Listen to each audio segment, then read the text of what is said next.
également ce qui nous concerne, c'est-à-dire le lien avec nos racines, notre histoire, notre vie. C'est une sorte de réservoir d'énergie millénaire. Pour la notion de création, il en va tout autrement. Elle est née peu de temps après l'homme et n'a cessé de progresser avant d'être reconnue, certes tardivement, comme un âme. Bonsoir à tous. Traditionnellement, en début d'exposition, nous présentons un petit défilé de métiers. C'est un panorama sur l'ensemble des ateliers que vous pouvez voir dans cette exposition artisanale. Et nous avons de la chance, le beau temps est avec nous, même si le ciel est gris, mais pour nous c'est une belle journée, il pleut pas. Donc nous sommes heureux de vous avoir assis aux tables de la terrasse ou également tout autour de ce cloître pour venir admirer toutes ces œuvres. C'est un échantillon de tout ce que vous pouvez voir après sur les stands. Alors nous allons bientôt commencer, puisque en perpétuant un art ancien, celui de construire des meubles à partir de pièces de bois amenuisées dans la tradition des assemblages. C'est non content ou de restaurer un meuble dans un style, des assemblages d'une finition tels qu'ils doivent être refaits ou bien tels que vous les avez désirés, ces ébénistes peuvent vous montrer les différentes étapes de fabrication. Et aujourd'hui, ils vous présentent un petit guéridon. Puisqu'ils avaient prévu de vous présenter autre chose, mais aujourd'hui ils ont changé, c'est un guéridon. En matelasserie, Fabrice Passery-Pousset confectionne des reflets des sommets et des matelas de laine aux dimensions souhaitées, du standard sur mesure. On aura toujours la sensation de ne jamais en faire le tour. Et si de nos jours encore, nous attachons davantage au caractère esthétique de l'affaire, les créateurs contemporains perpétuent cet art issu des ateliers Murano de la Venise du XIIIe siècle. Suivant les fonctions et les besoins, les résultats sont parfois de véritables œuvres d'art, qui témoignent d'une réflexion, d'une technique et d'un goût remarquable. Tellement Chalot, ce n'est pas loin d'ici, c'est le berceau de la batterie de Châtaignier. Et Jean-Pierre Larrey est le dernier représentant d'activité, ça relève beaucoup. L'utilisation des corbeilles et des dessins.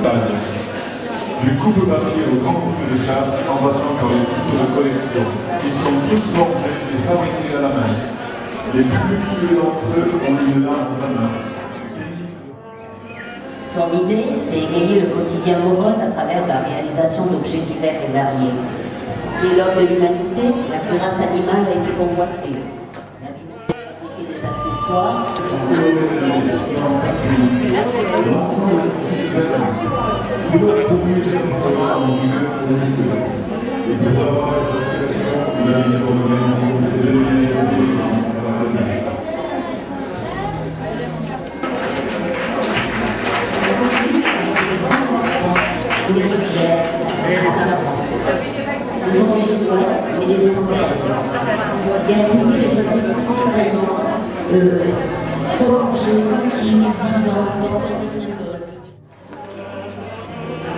apparemment, le fait de laisser leur plaie, elles ne veulent plus quitter le centre du cloître, c'est de la graine de star.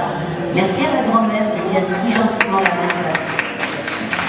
Merci Chantal de nombreux monuments historiques, comme le Louvre, la cathédrale de Nantes, et le dernier en date, le cloître de la cathédrale de Bayonne. Passionnée d'un roman, elle travaille sur des bas-reliefs en pierre qui illustrent cette période comme la pierre de la chimère bicéphale que l'on trouve sur les chapiteaux, avec plus ou moins sales, et des créations plus libres comme l'ange d'Argouille. Valérie est passée par l'école Boulle en cours adulte et est titulaire d'un CAP de sculpteur d'ornement sur bois.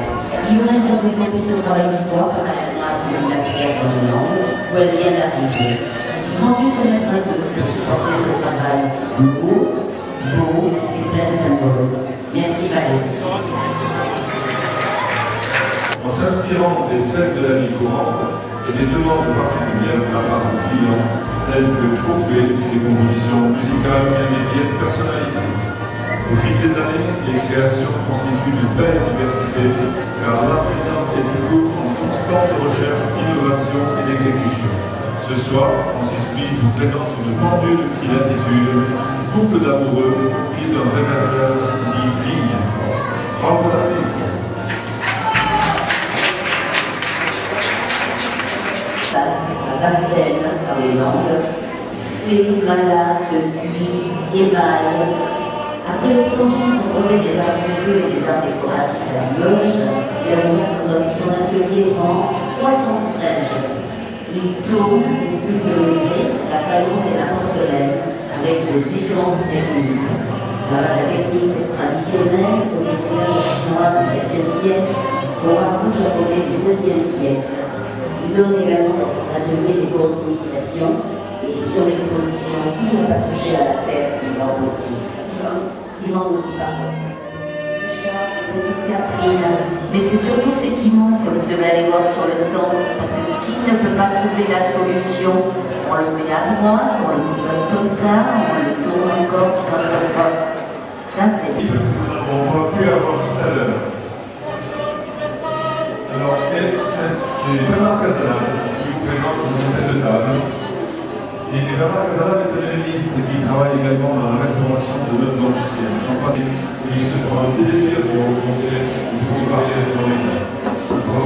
Bernard Cazenave de Grasse dans la 64. Il confectionne des ajouts sur des lampes, des habits et des bustes. Sur les campagnes en Chine. Il pratique la technique du dessus contre collé.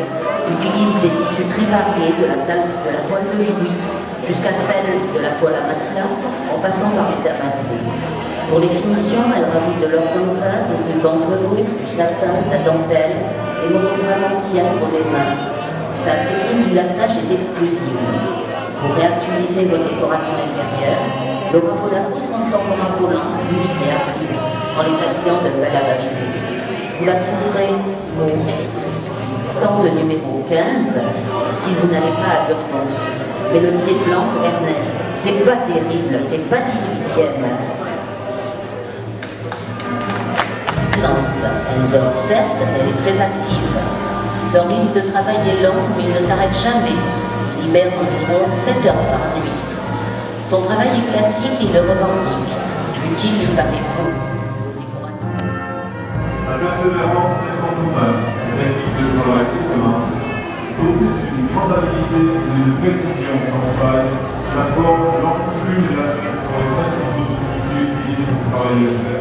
Il crée des œuvres réalisées ici, pendant l'exposition, depuis samedi, en collaboration avec l'atelier Alizarine de bois décoré. Donc le plateau est fait en bois décoré par l'atelier Alizarine. Et le pied a été fabriqué par Pascal Brody. Merci à tous les deux. Elle fait de chaque bijou une pièce unique qui vient relever la vraie qui se mêle en chaque femme. Approchez-vous du stand, c'est aussi des techniques modernes. Alain Jean pratique la frianderie de cuivre et la poterie d'étain depuis de nombreuses années. Il est le dernier de la consommation du carton d'orchestre, réputé pour ses types d'activités. Collectionne de nombreux objets, qu'ils soient de nature ou bien d'usage traditionnel ou simplement décoratif. Aujourd'hui, il nous présente une bassinoire en cuivre. Cet objet est glissé entre les draps du lit pendant quelques instants afin de les réchauffer juste avant de se coucher durant la période de froidure hivernale. Merci à Alain Jean de Castelnis. La vie en quelque sorte des objets en verre, tels que coupe, vase, larmes, verres de sable. Vous y trouvez également des tableaux exécutés avec la même technique, c'est-à-dire l'application des mots au pinceau, suivi sur plusieurs cuissons, Véronica, l'atelier de l'art, unième nuit, à l'atelier de la unième nuit. Merci Ernest. D'autres cirés en microfibre avec un grand col-châle, aussi imperméable qu'un manteau en caban gris, c'est les vêtements des tissus de marin. Alexia nous fait presque un striptease parce que dessous elle peut montrer un petit haut en microfibre et tissu plissé. La tenue anti